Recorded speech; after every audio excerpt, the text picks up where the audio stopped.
this is Janet Rivera again.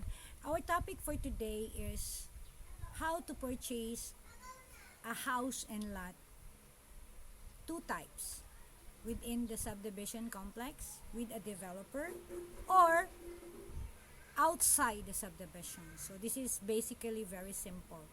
When you purchase a house and lot in a subdivision complex, you have to take note that you have to check for the deed of restrictions of that particular subdivision, because every subdivisions in the Philippines has different restrictions. Like you cannot own a cat, or they do not allow pets, or pets must be inside a cage, something like that. So you have to go to the office of the developer and check for the deed of restrictions and get a copy and check it for yourself. Now, before you buy a house and lot in a subdivision, basically it is very safe because the developer accountability for that specific project under the Presidential Decree 9557 or under the Housing and Land Use Regulatory Board of the Philippines, you are safety. Meaning to say, when you purchase a house and lot inside the subdivision, it is very good because pavements, roads, concrete, drainage, and gated entrance, security guard. So it is best to buy a subdivision lot, house and lot in the Philippines because of the restrictions and the PD 9557. Now, if you buy a property outside the complex of the subdivision without a developer, it's just a raw lot. We call raw lots what the land is owned by a certain owner, and she or he is developing into a simple subdivision.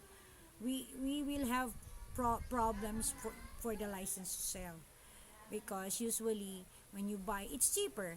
Here in the Philippines, you buy a land outside, bigger area, 1,000 square meter, but it is not advisable because you will be the one to define your road sometimes, and you have no security. Sometimes the perimeter of the subdivision, simple subdivision, is not gated, so you have to secure yourself. You get a security guard of yourself. So it is depends on your budget and depends on the lifestyle that you have.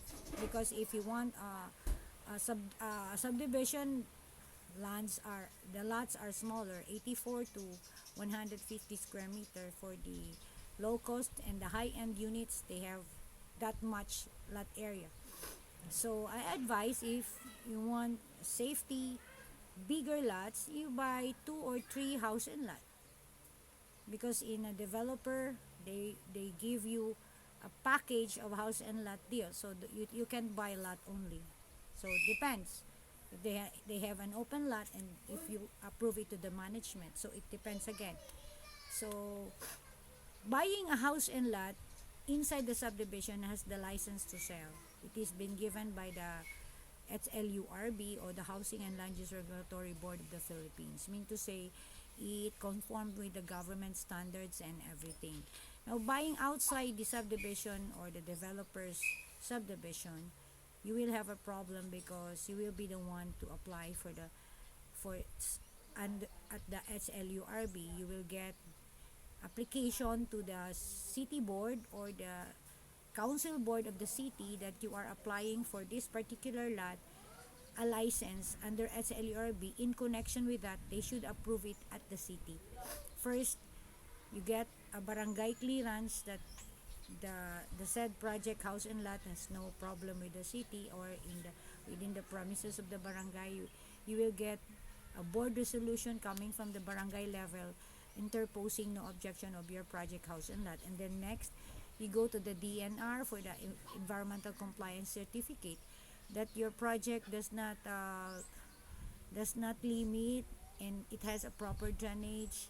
You will give your simple design, and you will make an exemption. You file an exemption at the LMB, or what we call the Land Management Bureau of the Philippines, that your specific simple subdivision complex, let's say 2 or 3 or 4 or 5 lots only. It's easy because I have done that in our subdivision here in General Santos.